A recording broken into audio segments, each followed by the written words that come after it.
Hey guys, आप सभी का स्वागत है नेटबुक एकेडमी पर। इस वीडियो में हम डिस्कस करने वाले हैं इंडियन ज्योग्राफी के जर्नल इंट्रोडक्शन के बचे हुए इम्पोर्टेंट पॉइंट्स के बारे में। अगर आपने इससे पहली वाली वीडियो नहीं देखी है जिसमें हमने इंडियन ज्योग्राफी के जर्नल इंट्रोडक्शन के इम्पोर्टेंट पॉइंट्स जैसे भारत का क्षेत्रफल, भारत का मानक समय, भारत और कर्क रेखा, इन सभी टॉपिकों को कवर किया है। अगर आप उस वीडियो को देखना चाहते हैं तो उस वीडियो का लिंक मैंने वीडियो के डिस्क्रिप्शन में दे दिया है, आप वहां जाकर उस वीडियो को देख सकते हैं। तो स्टार्ट करते हैं आज का डिस्कशन। भारत के वर्तमान में 28 राज्य और 8 केंद्र शासित प्रदेश हैं। हमारे निकटतम पड़ोसी पाकिस्तान, अफ़गानिस्तान, चीन, नेपाल, भूटान, म्यांमार तथा बांग्लादेश हैं। इनको मैप से देखने का प्रयास करते हैं। ये देखिए आप, पाकिस्तान यहाँ पर है, हमारा पड़ोसी देश जो बहुत ही परेशान करता रहता है हमको।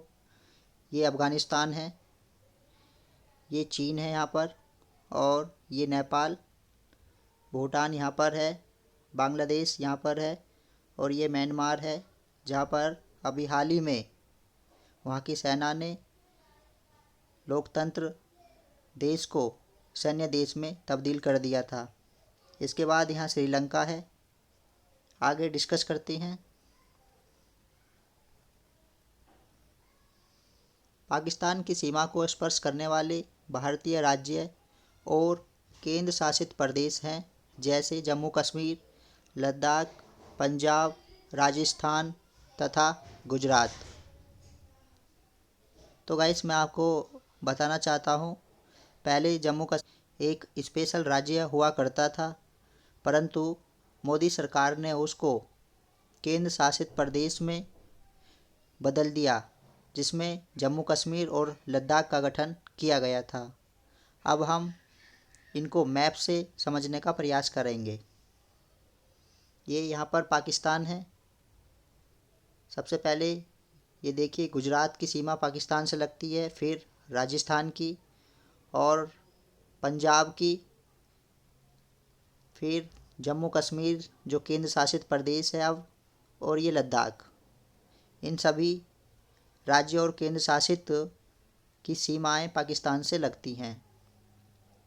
आगे पढ़ते हैं। अफ़गानिस्तान की सीमा को स्पर्श करने वाला एकमात्र भारतीय केंद्र शासित राज्य लद्दाख है। यद्यपि पाक अधिकृत क्षेत्र में अवस्थित होने के कारण इससे हमारी सीमा प्रत्यक्ष रूप से नहीं मिलती है। ये आप देख लीजिए मैप में, यहाँ पर अफ़गानिस्तान है और ये लद्दाख इस तरीके से मिलता है। अभी जितना ये एरिया है इसको पाक अधिकृत कश्मीर कहा जाता है, क्योंकि पाकिस्तान ने यहाँ पर कब्जा किया हुआ है। आगे डिस्कस करते हैं। भारत एवं चीन की सीमा लद्दाख, हिमाचल प्रदेश, उत्तराखंड, सिक्किम तथा अरुणाचल प्रदेश को स्पर्श करती है।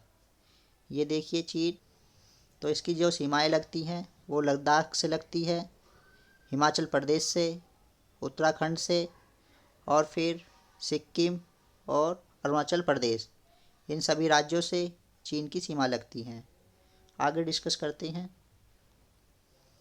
नेपाल से भारत की सीमा उत्तराखंड, उत्तर प्रदेश, पश्चिम बंगाल, सिक्किम एवं बिहार से मिलती हैं। ये आप देख लीजिए पहले मैप में, नेपाल यहाँ पर है, फिर इसकी सीमाएं, ये उत्तराखंड है, यहाँ पर ये उत्तर प्रदेश है, यहाँ पर बिहार है, और ये पश्चिम बंगाल की सीमाएं इस तरीके से मिल रही है यहाँ पर, फिर सिक्किम। इन सभी राज्यों की नेपाल से सीमा लगती है। आगे डिस्कस करते हैं। जबकि भूटान की सीमा सिक्किम, पश्चिम बंगाल, असम और अरुणाचल प्रदेश को स्पर्श करती हैं। आप पहले भूटान देख लीजिए, यहाँ पर भूटान है। अब हम उन राज्यों की बात कर लेते हैं जिससे इसकी सीमा लगती है। यहाँ पर सिक्किम है, पश्चिम बंगाल की सीमा इस तरीके से जा रही है, और फिर यहाँ पर असम है, और ये अरुणाचल प्रदेश। इन सभी राज्यों की सीमा भूटान से लगती है। नेक्स्ट, बांग्लादेश एवं भारत की सीमा से लगे राज्य मिजोरम, त्रिपुरा, असम, मेघालय तथा पश्चिम बंगाल हैं। आप ये देख लीजिए, बांग्लादेश यहाँ पर है और इसकी सीमा पश्चिम बंगाल, और फिर यहाँ पर असम है ये, और ये आपका मेघालय है, ये त्रिपुरा, और यहाँ पर मिजोरम। इन सभी राज्यों से बांग्लादेश की सीमा लगती है। अब मैं आपसे एक सवाल पूछता हूँ जिसका आंसर आपको कमेंट बॉक्स में बताना है।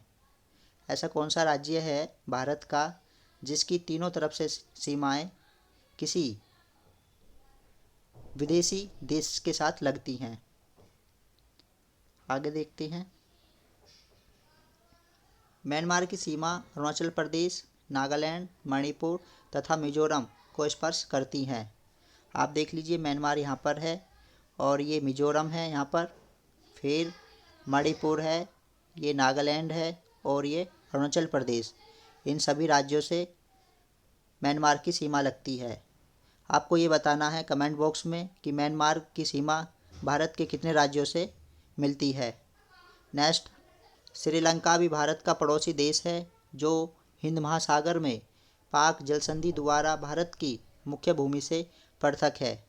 ये आप देख लीजिए, श्रीलंका यहाँ पर है और यह हमारा देश का राज्य तमिलनाडु है।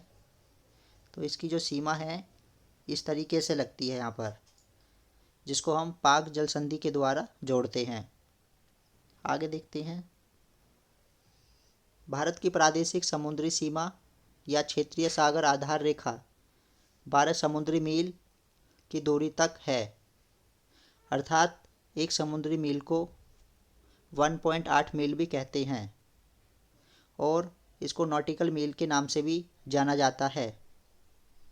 देश का अन्य आर्थिक क्षेत्र आधार रेखा से 200 समुद्री मील तक है, जिसमें भारत को वैज्ञानिक अनुसंधान व नए द्वीपों के निर्माण तथा प्राकृतिक संसाधनों के विधोन की छूट मिली हुई है। अब आप मैप के माध्यम से देख लीजिए, ये लैंड है, भूमि, और ये आपकी 12 समुद्री मील है यहाँ तक, और इसके बाद ये 200 समुद्री मील है, जिसमें हम द्वीपों का निर्माण भी कर सकते हैं और प्राकृतिक संसाधनों का विधोन भी कर सकते हैं, और इसको हाई सी बोलते हैं, जहाँ पर ये इंटरनेशनल रेंज होती है।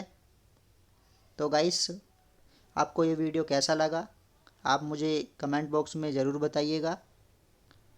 अगर आपने हमारे इस चैनल को सब्सक्राइब नहीं किया है तो आप इसे सब्सक्राइब ज़रूर कर लीजिए।